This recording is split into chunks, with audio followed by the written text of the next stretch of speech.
Sulaiman. Now, about Sulaiman alayhi salam, ni'mal abd, what an incredible slave. This is very important, folks. Allah did not say ni'mal nabi, and He doesn't normally praise prophets in this way. It's like a unique praise that Allah gave. Very rarely is this kind of praise given. What an incredible slave. Ni'mal abd. Innahu awwab. And awwab also is actually from a'ib. A'ib is hard to pronounce, but a'ib in Arabic is someone who comes back. Ya'udu qalbuhu, they say. His heart comes back. Awwab, it's called sighatul mubalagha, the one who keeps coming back to Allah repeatedly over and over and over again. In the introduction to Sulaiman, we're learning two things in the Quran. Here, we're learning two things. One, that he's an incredible slave. He's not just a slave, ni'mal abd. What an amazing slave of Allah. Allah is proud of this slave of his. Number one. Number two, that his quality that makes him a really amazing slave is his heart keeps turning back to Allah over and over and over and over again. This is a constant practice. This form of Arabic, awwab, fa'al, wahhab, Allah's name Wahhab comes, Allah gives gifts over and over again. Khabbaz, the guy who makes bread over and over again, the baker is called a khabbaz. A qassas is someone who keeps making, who chops up, meaning the butcher, over and over again. So here, awwab, someone who keeps turning back to Allah continually and repeatedly, he does so. This is going to be important because there are certain things said about Sulaiman alayhi salam which are found in tafsir, and we respect those opinions, that they never sat, I didn't find them convincing because of the language of the ayah. The ayah itself explicitly never said what was said about Sulaiman alayhi salam, nor is there any particular authenticated narration of this sort. But it certainly is found in Israelite literature, Banu Israel's narrations. So we'll get into that story because all of that will lead into that dua that I started with. We have to have that background. إِذْ وَرِدَ عَلَيْهِ بِالْعَشِيِّ الصَّافِنَاتُ الْجِيَادِ. Amazing. By the evening time, or as the evening is about to set in. Al-Ashi is used typically in Arabic for the time between Asr and Maghrib. Day is coming to a close. Around that time, when the day is coming to a close, now this time of day is associated with the end of your work day. In other words, you started your work early in the day, you've been exhausting yourself, and now this is the time between Maghrib and Isha where your work day is finally coming to a close. And by the way, to this day, in most parts of the world, when is there the worst traffic? Al-Ashi. You get in traffic at Asr and you're stuck in traffic until Maghrib. Right? The worst traffic jams are at that time because people are heading home from a long day of work, right? So this is describing the end of a long day of work. And at that long day of work, of course, Sulaiman, we know he was given a great kingdom. So he's got several governmental affairs to take care of. He's got a massive empire to take care of. He's got huge issues, internal issues, external issues, civil issues and domestic issues, and then on top of that, war issues and other matters to deal with. It's not an easy job that he has to handle. On top of that, he's a prophet, so he's got spiritual matters to take care of for his entire community, not only administrative, governmental matters. So Sulaiman AS is carrying quite a load. It's not an easy responsibility that this man is carrying. And now it's the end of his day. So I'm thinking by the end of his day, he's going to get finally a chance to what? Relax. This is going to be his break. Now he can do a little bit of dhikr. Right?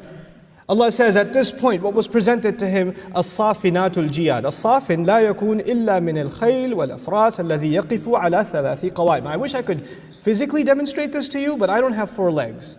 And I'm not about to get on 4s. But, horses that are very active, they're called safin. And they're called safin because by definition, safin is actually, it stands on 3 legs, not 4. One of its legs is, I'll do a little demonstration. So one of his legs is up. Like it's kind of like doing the thing.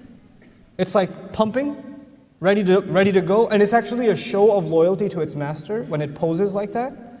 These are safinat. So they're not just any horses. These are classy Ferrari horses. Okay? That's captured inside the word safinat. And then, they say, وَتِلْكَ مِنْ Imam al-Qurtubi says, وَتِلْكَ مِنْ عَلَامَاتِ خِفَّتِهِ الدَّالَّةِ عَلَى كَرَمِ أَصْلِ الْفَرَسِ وَحُسْنِ خِلَالِهِ. Oh my God, so epic. He says this sign that it's on 3 legs and it's kind of pumping its leg and tapping its leg, it actually suggests how swift the horse is. And how it comes from an elite branding. You know how, because this kind of posturing, they do this for expensive horses. Typical horses just stand on 4 legs. But the ones that are taught to posture properly, the ones that are bred in expensive breedings and have higher class breedings, that sort of thing, they're the ones that do this kind of posturing. So it's illustrating that these are some really exotic horses that he's got, that have been presented to him. Then on top of that, وَحُسْنِ خِلَالِهِ, that they're amicable, in other words, they're loyal horses. They're not wild horses, they're ready to serve their master. So now the first word we presented is, it's evening time, or it's almost evening, it's almost Maghrib, and he's being presented these horses, these beautiful horses. And the second description of these horses is al-jiyad, jam'u jawad, wa huwa al-faras dul jawda, ay al-nifasa, or al-nafasa. They say the word jawad, or jiyad is used here. The second quality of them is for very elegant, graceful, beautiful horses. So they're like shiny and like, wow, that's a horse. You know, jada, from it comes the word ajada, to be good at something in Arabic. From it comes the word jayyid, you may have heard jayyid, good. Or reciting something properly or smoothly, tajweed.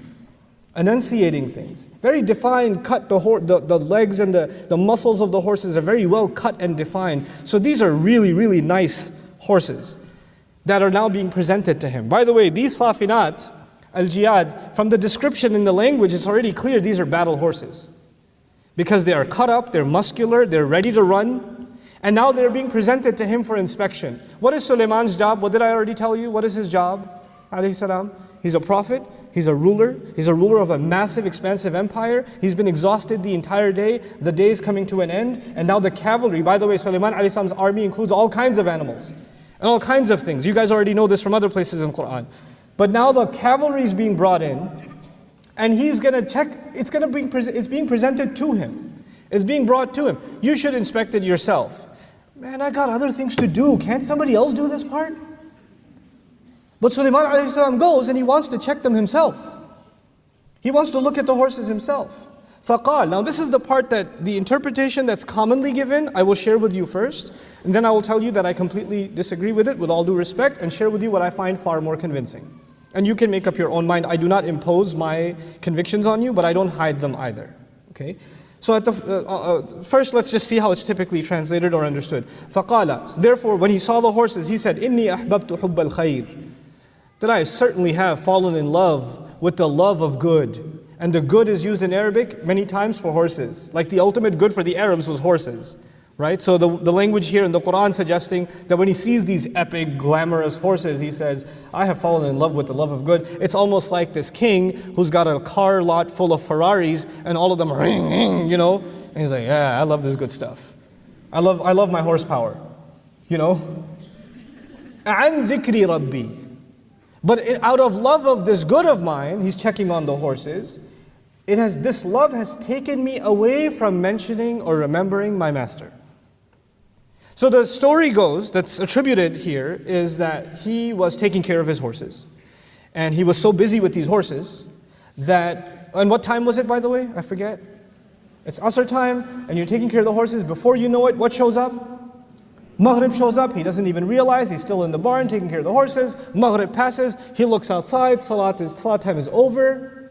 And he says, my love of good kept me from remembering my master. So he missed Salah. That's the interpretation, one of the interpretations offered for this.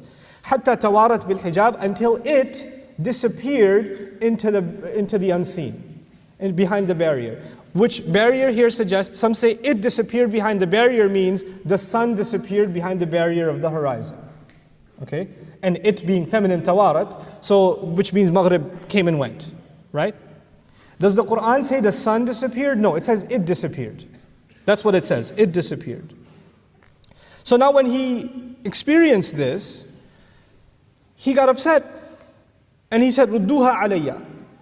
Bring them back to me. Bring the horses back to me. And it could be that he did this as an act of tawbah, because now he feels that he's missed a salah, so he has to give some kind of kafara. Some even say that, in previous nations, when you missed a prayer or when you did a sin of any kind, like a shortcoming, then the way to make up for it is to sacrifice. Right? So he called the horses back. فَتَفِقَ مَسْحًا بِالسُّوقِ وَالْأَعْنَاقِ. So he started, tafiqa means to begin to, he began to pass over them. Mash, you guys know mash, like mash over socks and mash over the hands and things like that, over the head, mash over the head. So he starts passing over them, over bisuq, over their legs, or the thigh muscles, and al-a'naq, and the necks. He starts passing over them. So some add the interpretation here that what it means by passing over them is he took a knife and he passed it over them. He went and he chopped them legs and he cut those necks. So he basically slaughtered those animals. And then the discussion follows in much tafsir that he slaughtered them as an act of sadaqah. Of course, when you slaughter these animals, you're going to give them in charity and so on and so forth, right? So that's what he's going to do. Now, before we go any further, I'll share with you why I disagree with this. And these were my own thoughts until I read Razi, and it was almost entirely echoed. Razi mentions all the opinions and mentions at the end what he thinks, and I find it highly convincing because I was already kind of convinced of it. So here's what it is. First and foremost, the Prophet ﷺ is being given role models in remembering, because this surah's theme altogether is remembering. So it defies the idea that Allah's Messenger ﷺ is going to be given a role model who himself forgot what? The prayer. That's the first problem here. The second problem here seems to be that this messenger is from the legacy of Dawood alayhi salam. And Dawood alayhi salam, we know, was someone who kept coming back to Allah, making tawbah himself. That's already been described. And he's a continuation of that legacy, so he's been trained well by his father. And so Allah says, we gave him the legacy was carried on by the son. This doesn't seem like a very good carrying on of the legacy if the prayer was missed over something like what? Horses. A bigger problem Razi even mentions is, later on, Sulaiman will be given even a bigger kingdom. Not just horses. Allah will give him the wind. Allah will give him jinns that can dive deep into the oceans. Allah will give him all kinds of resources that are way beyond the resources that are what? Horses. So if the horses were enough to distract him, then there should be far more distraction now. You understand? Like that, it won't add up. But then there's another problem. It's simply solved. He says, actually the word an dhikri rabbi, I have fallen in love with the love of good. Here's where things get really, to me, inspirational. I have fallen in love with the love of good here means that Allah has given me these incredible horses, these beautiful, well-bred, muscular, agile horses as resources to do good. Allah has given me good things so I can do good things with them. So khair actually in the Arabic language and in the Quran suggests two things. It suggests good material things, and it actually also means good deeds. Khair is used for good things and good deeds. Now there's a duality of meaning. I love to do good deeds, but in order to do more good deeds, you need more good material resources. I'll give you a personal example. I've been teaching Arabic for a very long time. When I didn't have the resources, I was teaching it in my living room. And there were a few of my friends from the neighborhood used to come, and I used to teach them on a dry erase board. It was good. But now 15 years later, the organization that I started on my laptop has some more resources. I'm still teaching some Arabic and Quran, but because of those resources, has the good spread further? It has. When you have more resources, then you're able to do more what? More good. Now, the problem is when you are looking at khair in one dimension, I want more material good. I want more material good. This is what a lot of people live for, by the way. I want a nicer car. I want a better house. I want nicer clothes. And it stops there. This is what I want. All of those things, totally cool. Want them, no problem. But want them so you can do what? Way more good. Want them so you can do, there's a bigger good at play here. When he is checking on these horses, by the way, he's actually preparing a cavalry that will take on the charge of defending the lands of the believers, taking on the violent aggressors, doing Allah's task, fi sabilillah. In other words, these horses and taking care of these horses, which seems like a material task, is actually inspired by him wanting to do good for the sake of Allah. So the word an here is, I love taking care of this good stuff, inspired by the remembrance of my master. It doesn't take me away from remembering Allah, it actually reminds me more of remembering Allah. Allah has changed our view of accessing material good in the world in this ayah. You do not have to be afraid of the material. You have to put it to work. You don't work for it, it works for you. A lot of people work for money. A lot of people work for wealth. But no, wealth should work for us. Wealth should be used for us. Some people came and asked me, Allah has given me different trials in life. Everybody has weaknesses. But I'll tell you one thing that Allah gave me as a gift, was like fame is not a weakness for me. Alhamdulillah, I have many other weaknesses. Ask my parents. They'll tell you, there's a long list. It's really long. My mom could write a book on it. But fame's not one of them. You know, I'm the same guy as I was when I was in the living room teaching on a dry erase board. I'm practically the same guy. And it's problematic sometimes because I'm abrupt and weird, and people see me on YouTube and they think there's this spiritual person or something. I don't know what video you've seen that came across as spiritual, because I virtually make a fool of myself every other video, so I don't know, somebody's cutting those fun parts out or something. And they come and they want me to pat their children's heads and, like, you know, take a blessed selfie so their phone doesn't crack or something. I don't know, but I just am who I am. I make silly jokes and, you know, I say, oh, I'm so disappointed. You know, welcome to the club, you know. You know.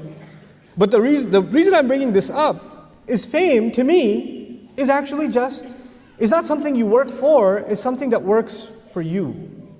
And in this case, it should work for the deen. Like if Allah has given me fame, I should put it to work for khair. Use it to do something good. It's not a goal, it's a means to a much bigger goal, the khair itself. These horses are not the goal. They may be beautiful. Horses are beautiful. And they were defined with a lot of beauty. It's not like they're ugly horses. You know, they're really nice horses, Porsche horses.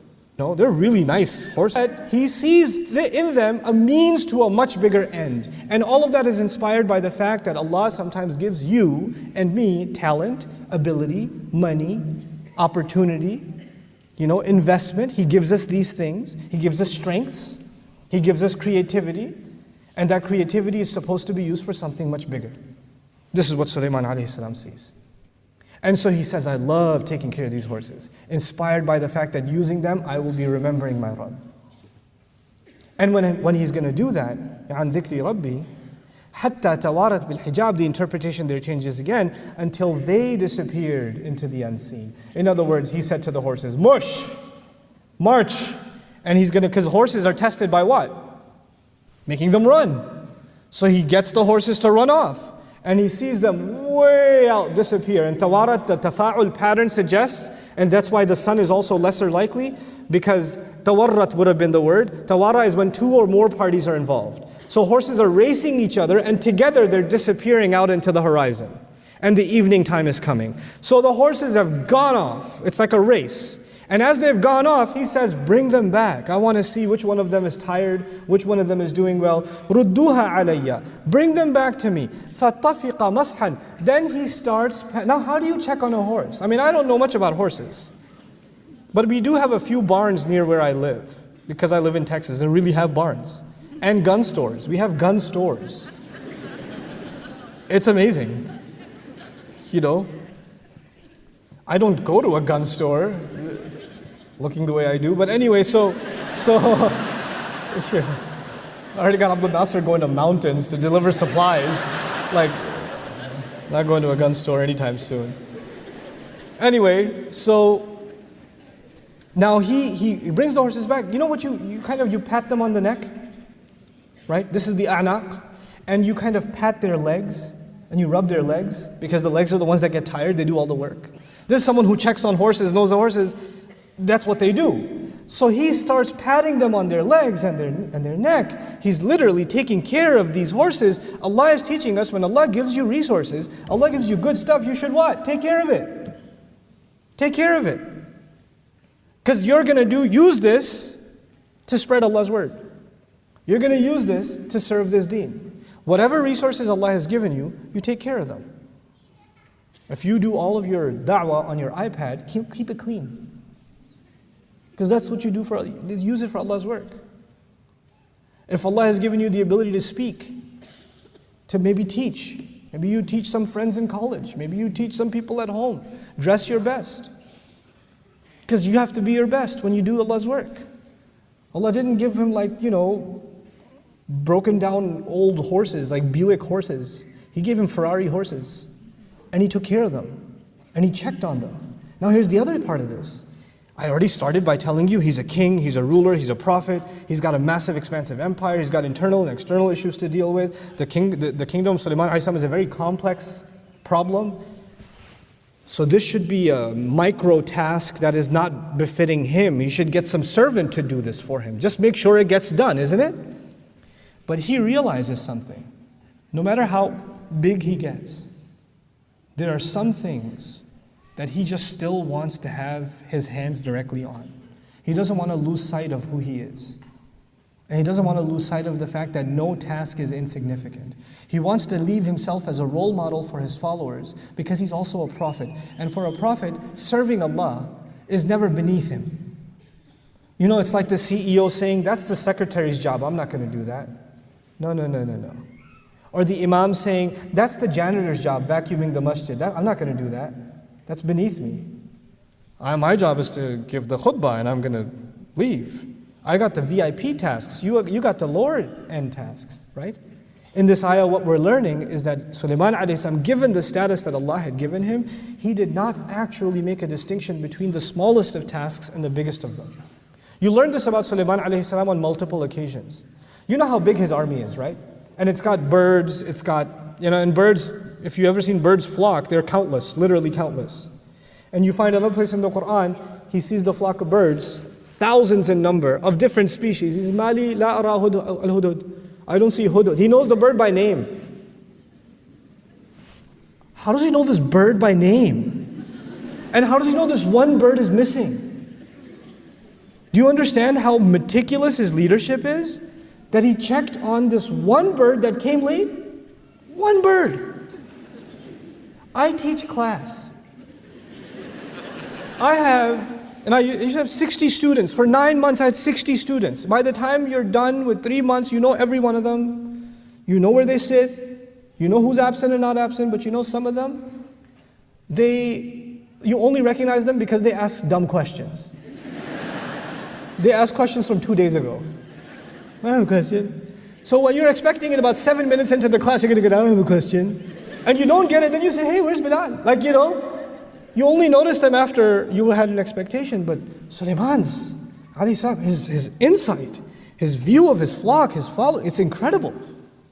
And so what we're learning here is that you and I are never too big for the little things. We're never too important for the little things. There's no such thing as insignificant. There's no such thing as an insignificant task. If it's important, patting on the neck of a horse and patting its leg is important enough to be put in the Quran as an ayah, come on. That's a pretty big deal. That's Allah's way of teaching that don't belittle the tasks that you do. Sometimes you're involved in work for the deen, like you're working for an Islamic organization, a da'wah organization, an Islamic school.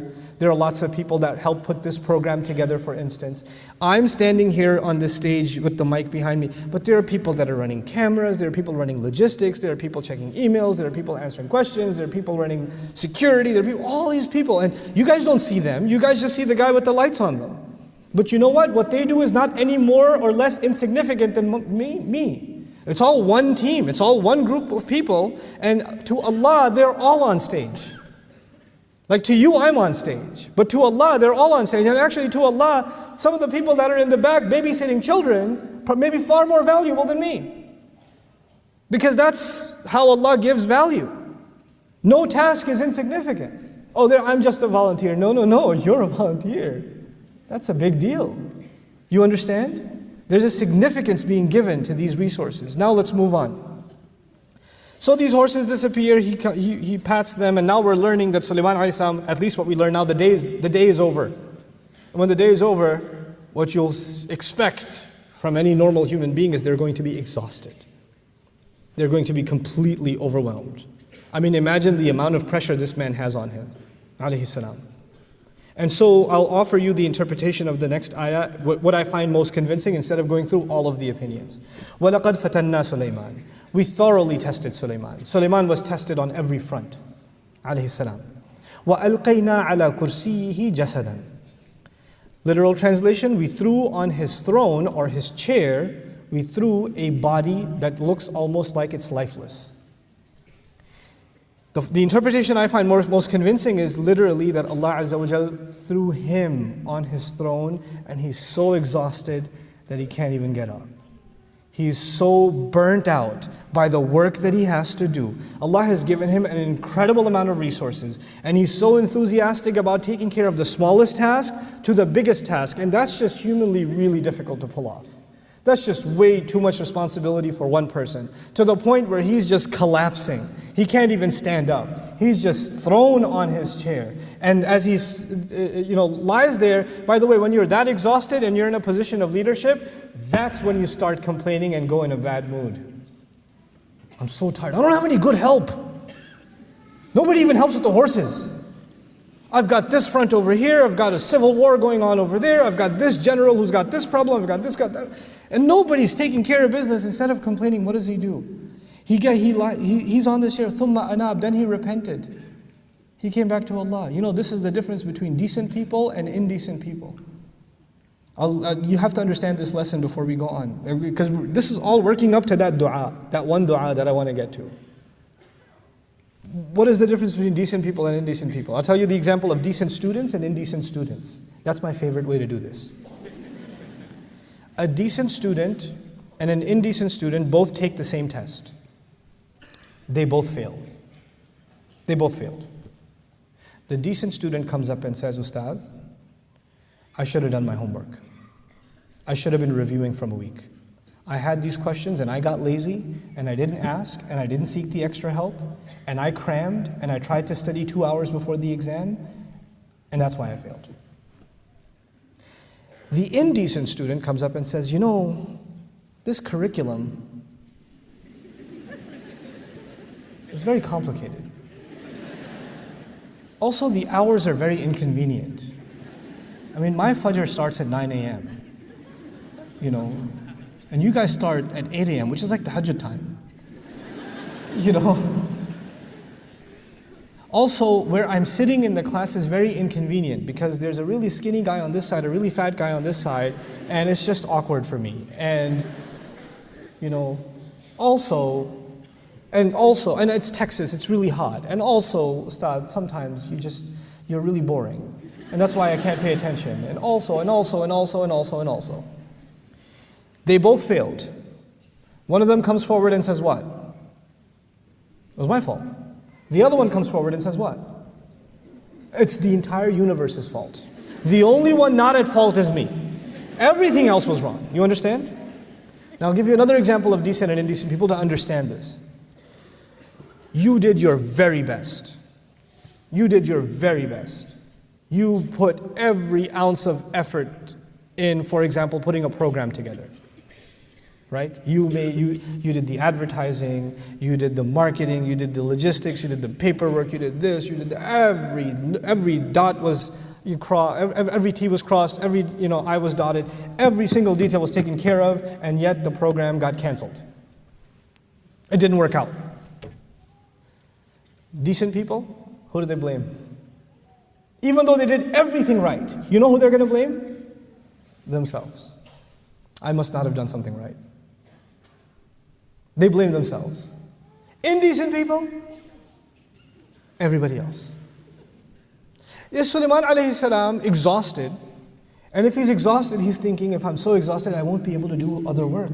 And by the way, people like that, they don't end the day and say, thank God there's nothing more to do. People like that, when they lie down in bed or sit back on their chair, what are they thinking about? The 80,000 other things that did not get done, isn't it? And now he doesn't even have the energy to get up and get those things done. So at this point he's feeling incapable, and yet he acknowledges something about himself. It must be something wrong with me that Allah didn't give me the energy to be able to do this. So he starts repenting to Allah. And then he says to Allah, this is the dua. This is the dua that this session is about. قَالَ رَبِّ اغْفِرْ لِي. He said, Master, forgive me. Forgive me for what? He did everything right. He exhausted himself in Allah's service. This is the attitude of someone who will serve Allah's deen inspired by the Prophet Sulaiman a.s. You and I, whatever we do to help make the world a better place, whatever contribution you make, it's not going to be perfect because we're human beings. He's not asking forgiveness necessarily for sin. He's asking forgiveness that his good may not have been good enough. It's a big difference, guys. Big difference. You know, this is the same reason that you have Ibrahim alayhi salam, after passing all of his tests and building the Kaaba, saying, Tub alayna, accept our tawbah. Tawbah for what? Building the Kaaba? That's a good thing. But maybe I didn't put the brick just right. Maybe I didn't do this right. Maybe there was something missing. It's Allah's house after all. A lot of pressure. Maybe I wasn't perfect. Accept my tawbah. Accept our tawbah. We're going to do good things, and instead of patting ourselves on the back, we're going to do good things and say, Ya Allah, forgive the shortcomings even in the good things that we did. I have to hold myself and you have to hold yourself. Those of you that are still awake, right, might come up to me because you feel bad for me and come up and say, Ustad, that was really nice. And even if you say that was really nice or you don't say it, whether everybody said that was really great or nobody said it, I have to ask Allah for forgiveness because I know it could have been better. I have to know I could have held myself to a higher standard. This is what people have to push themselves to. They have to keep pushing themselves. They don't have to be perfect. They don't have to be the best, but they certainly have to be better. They have to keep pushing themselves to be better. Master, forgive me. Then he says, وَهَبْ لِي مُلْكًا, and then give me the gift of a kingdom. لَا يَنْبَغِي لِأَحَدٍ مِّن بَعْدِي. Ya Allah, give me the gift of a kingdom that is not becoming, it doesn't fit anyone that comes after me. Yeah, by the way, mulk in Arabic has a couple of meanings. It means kingdom. It actually also means qudra, capability. Ya Allah, give me the capability that nobody after me will have. Why? Because I have more resources right now. I have more at my disposal. I have more ability to do more good than anyone has ever had.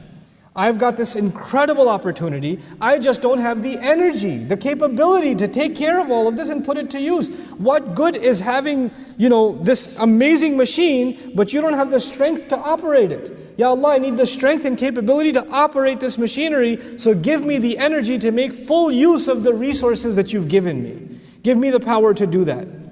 And he also recognizes, because he's a ruler and he is a politician too, along with being a prophet, he realizes that when that much power is in the hands of a human being, when that much power comes in the hands of a human being, then power corrupts. And absolute power corrupts? Absolutely. So Ya Allah, even though you are going to give me a lot of these resources, I am not hoping that these resources continue and you pass it down to somebody else, because in the wrong hands, those same resources will produce all kinds of corruption on the earth. This same machinery that's going to be used for good, those same horses that are going to be used to serve a good cause, can also be used to spread evil on the earth. True or no? So Ya Allah, I'm fully aware of the fact that power by itself is no good. Khair in one of its meanings, material good, is no good. Khair only when it's going to come along with someone who will put it to good use. That's when it's good. Science by itself is no good. Science kills people. Science produces nuclear bombs, chemical weapons. But science in the right hands can produce cures. Science in the right hands can produce agriculture that generations haven't seen in certain lands. So he recognizes this and says, Ya Allah, give me, because he's a prophet, give me something that's not going to be given after me. And he recognizes the corruption that's spreading in his land. He doesn't want anybody else to have this, because he doesn't see anybody else capable of handling it. It's similar to Zakaria alayhi salam, who says, وَإِنِّي خِفْتُ الْمَوَالِيَ. I fear the ones who are going to take over after me. They're not qualified. They're just not going to be able to handle it. It's going to go bad. So he says, Ya Allah, fit me to this. Then the other meaning of this that I want to emphasize, and inshallah ta'ala, I'm near my close. And that is, Ya Allah, I want a kingdom that is suited to my capabilities. Give me the resources that match my talents. Meaning, يَنْبَغِي لَا يَنْبَغِي لِأَحَدٍ مِّن بَعْدِي means, basically customize my kingdom to me. What I'm capable of handling. Ya Allah, don't give me resources that are beyond my capability. Then I'll feel bad that I had this stuff and I couldn't put it to work. You need to give me things that I can actually handle.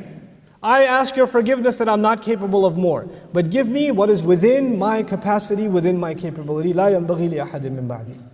You're the one who keeps on giving gifts over and over and over again. This is an incredible dua in which you and I are learning to ask something from Allah. Ya Allah, you and I, each of us would ask, Ya Allah, you have given me certain talent, certain opportunity. You have given me certain capability.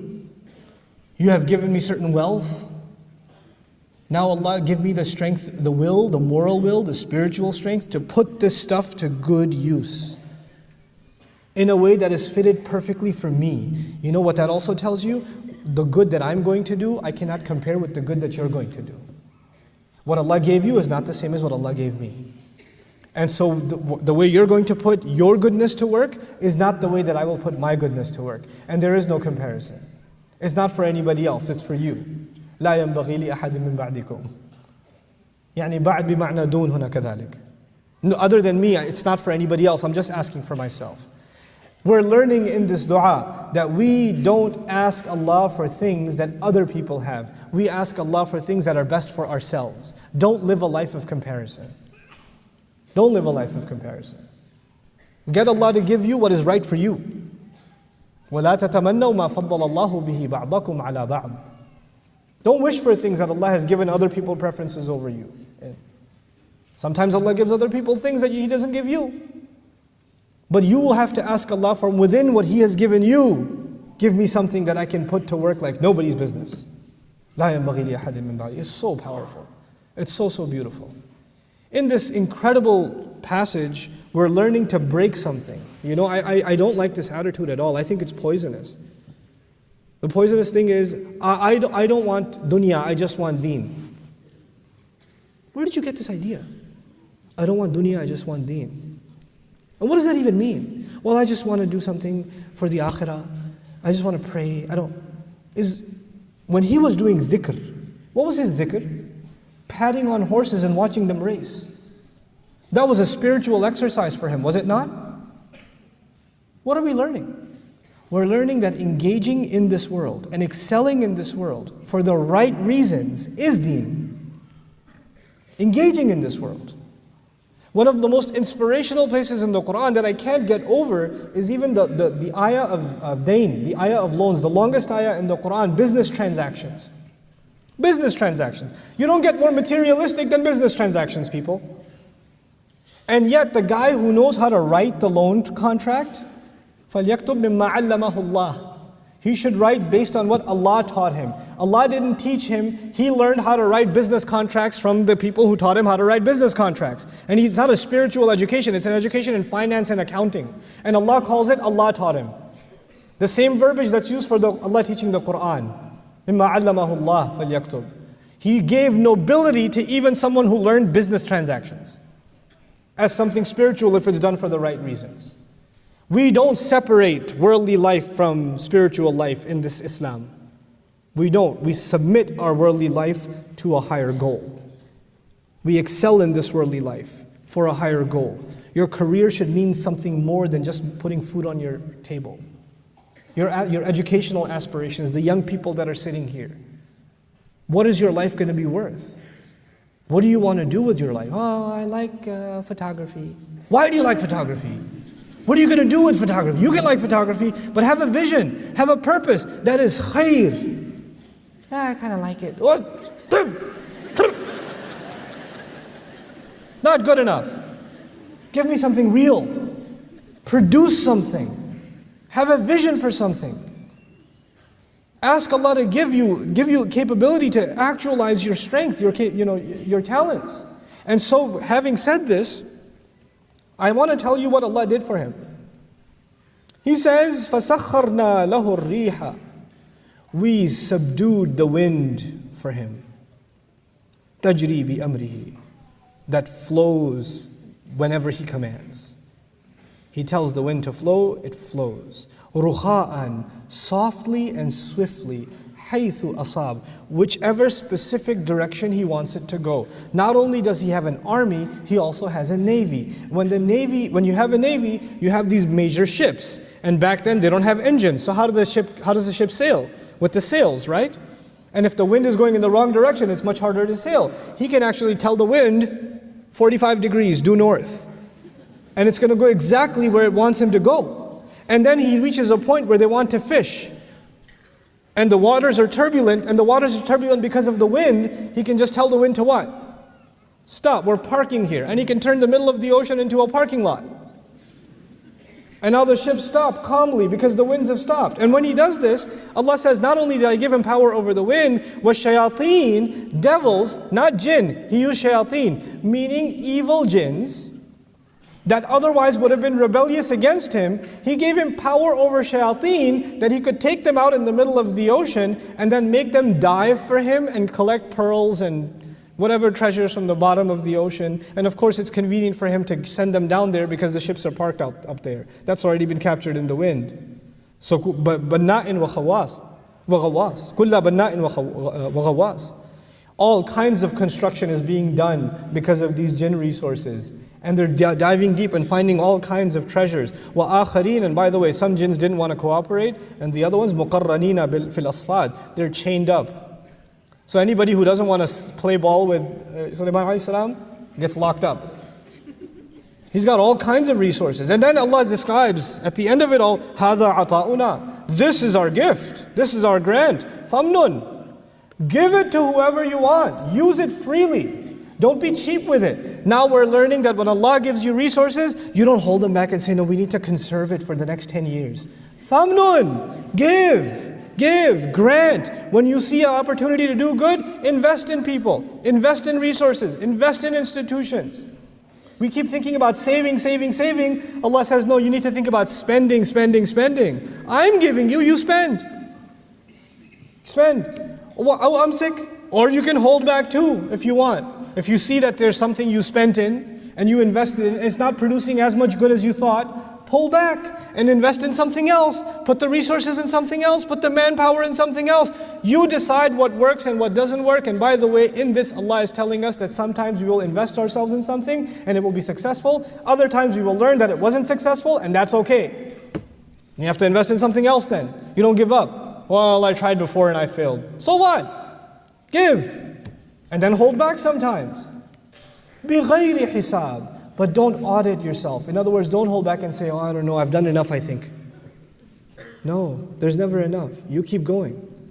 You keep going. And when we have this attitude, if Allah can submit the winds and the ocean and the shayateen for Sulaiman AS, I'm telling you, Allah gives resources beyond your imagination.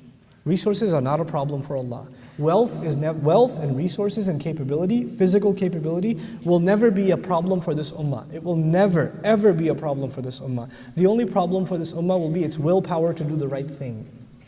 That's the only problem that's going to be there. One half of khair, one meaning of khair is the material good. The other meaning of khair is the goodwill and the good deeds. That's where the problem lies for this ummah. Our intention to do good. Our will and our drive to do good. When you have that, you watch the wealth and the resources just come.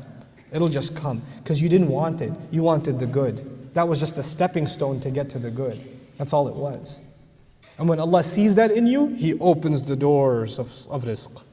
وَإِنَّ لَهُ عِنْدَنَا لَزُلْفَى وَحُسْنَ مَآبٍ. Oh, and He has a very beautiful place with us. You know, He has this beautiful, by the way, if you look at Sulaiman a.s. only in the worldly sense, if you know nothing about his spiritual life, you know nothing about him being a prophet, and you just look at him, somebody walks by and sees him, he sees a magnificent king with gorgeous horses and an endless navy and like ridiculous looking, scary looking things, I think they're jinn or something, you know, birds. He sees a person who has the best of worldly life. Wouldn't you see that? And you know what we think sometimes? We think if you have the best worldly life, you won't have the good akhirah. If you have good things in this life, probably chances are you won't get good things in akhirah. Akhirah is for poor people. You know? And this concept is corrupted. Akhirah is for people who don't have dunya in their heart. It has nothing to do with what you have in your hand. There are some people who have no worldly gains in their hand, but materialism is seeped inside their heart. Even if they're completely bankrupt, they are still people of dunya. And then there are people who are trillionaires, billionaires. But they have no ounce of it where? In their heart. In their heart is just desire to do more good. That's all there's there. That's all they care about. And those people are people of akhirah. They can have the best of this life and the next because they don't care for the best of this life. That was just a means to an end. That's all it was for them. And so this is the grant of Allah, and He will have a husna ma'ab, and much more beautiful a place to go back to. After all of that, Allah Azza wa Jal mentions this. I leave you with the following. This surah and the sequencing of it, I talked to you about before, but the sequencing of prophets also. Immediately followed after this is Ayyub alayhi salam. Ayyub alayhi salam is almost exactly the opposite of Sulaiman alayhi salam. Why? Has no control over his family, not even over his physical body. Sometimes Allah will give you endless resources. Other times Allah will give you zero resources. He won't even give you the resources of your own body. Some people will be tested with a lot of material good. And other people will be tested with absolutely no material good. Nothing. And yet both of them, look at the language of Allah Azza wa Jal. By the end when Allah describes it, وَإِنَّهُ عِنْدَنَا لَزُلْفَى وَحُسْنَ مَآبٍ. He also has great status with us. He also enjoys this high status, subhanAllah. So it's not that your measure with Allah is determined by how much He gave you in this world. Because you might get confused if you only study the story of Sulaiman. You say, well, if Allah really wanted me to do good, He would have given me a lot of good resources. And that's how I know Allah likes me. Well, no, He loves Ayub too. So Allah gives tests, sometimes with good, and sometimes with harm. You have to navigate both of those tests and prove yourself to Allah. Because through both of them, for both of them, these were just a means to an end. The difficulty is a means to something higher. And the ease is means to something higher. When the difficulty and the ease, when they become your end, that's when you lose sight of what this iman is about, subhanAllah. I'm particularly moved by this dua as I leave you guys, because I honestly think that we need an inspired young generation that is going to take this message of the Quran and is going to bring its light to every career. Every career. Some of you are going to go into the medical profession, some of you will be architects, some of you will be engineers, some of you will be historians, political scientists, anthropologists, I don't know, media people, animation people. There are going to be all kinds of crazy people. But whatever you are, you're going to excel in it. You're going to have your Safinatul Jihad. You're going to have your Ferrari horses ready to run in every one of those fields. And you're going to do them because you have a higher purpose. You want that career to mean something more than just money. You want it to mean something much, much bigger. And you want to show the excellence of Islam and the fact that you can live a life of dhikr no matter what career you do, no matter what path you take. You will still live a life of dhikr. And you will not forget Allah Azza wa Jalla.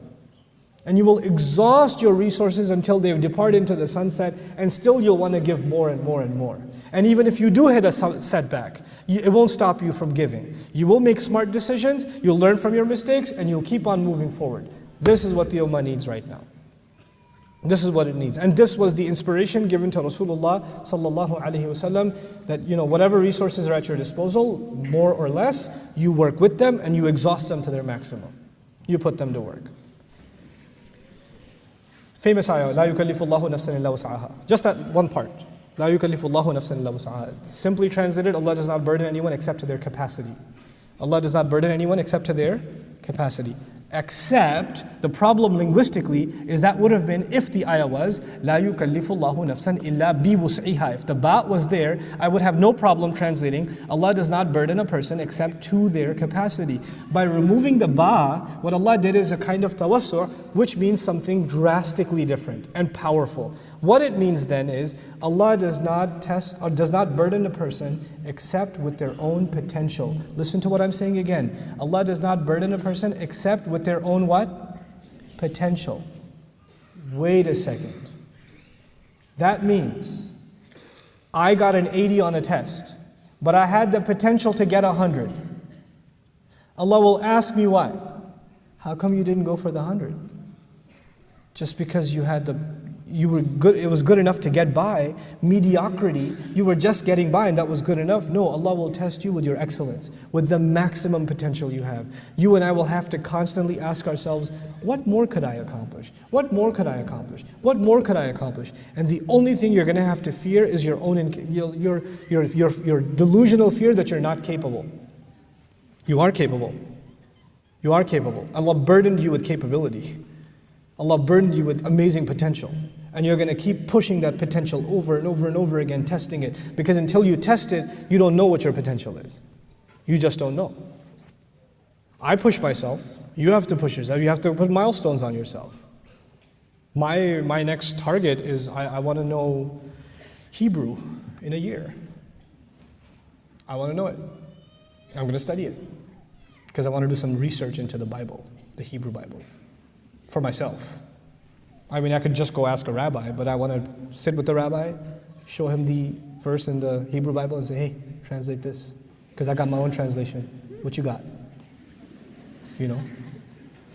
I don't know if I can do it, but I'm going to push my potential. Set goals for yourself and push yourself. Not luxuriously, hard goals for yourself. You know, in your spiritual life, memorizing Quran, in your prayer, in your dietary habits, everything. You have to excel in everything. Muslims have to excel in everything. Sulaiman AS could not be doing what he does if he wasn't in great shape. If he was eating rice and oily food all day, he would not be taking care of battle horses. If he wasn't doing exercise and staying fit, you don't do what he does. You don't do what the prophets do if they're not in great shape. Physically, spiritually, intellectually, we have to push ourselves on every front, every front. That's part of what Allah expects from us. That's what I want to see in this generation, inshallah ta'ala. There's people that just, other human beings look at them and say, wow, they're good at everything. These guys are just good at everything. I want to be like them. May Allah Azza wa Jal inspire all of us to excel in everything that we do based on His beautiful book. May Allah Azza wa Jal continue to grow us in our love and admiration and our understanding of this book.